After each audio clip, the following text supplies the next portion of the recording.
गांव के एक किनारे स्थित एक पुराना घर वर्षों से खाली पड़ा था। लोगों का कहना था कि वहां कुछ अजीब घटित होता है। कोई भी रात में उस घर के पास नहीं जाता था। एक दिन दो दोस्त, राज और मोहन, ने हिम्मत करके उस घर में रात बिताने का फैसला किया।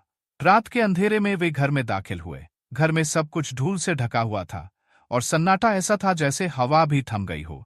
दोनों ने अपने अपने मोबाइल की टॉर्च जलाई और इधर उधर देखने लगे। तभी उन्हें घर की दूसरी मंजिल से किसी के चलने की आवाज सुनाई दी। दोनों डर गए, पर उन्होंने सोचा कि शायद किसी जानवर की आवाज हो।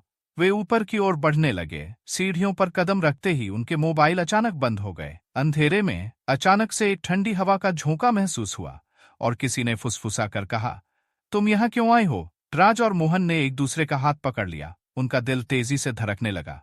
वे कुछ बोल पाते उससे पहले ही एक सफेद साया उनके सामने प्रकट हुआ। वह साया धीरे धीरे उनकी ओर बढ़ने लगा। दोनों घबराकर पीछे हटने लगे, पर उनके पैर मानो जम गए हों। अचानक साया जोर से चिल्लाया और हवा में घुलकर गायब हो गया। दोनों ने मौका देखा और भागते हुए घर से बाहर निकल आए। बाहर आकर उन्होंने चैन की सांस ली, लेकिन उनकी सांसें अभी भी तेज चल रही थीं। उस रात के बाद उन्होंने कभी उस घर का रुख नहीं किया और किसी ने उनसे दोबारा उस घर में जाने का साहस भी नहीं किया।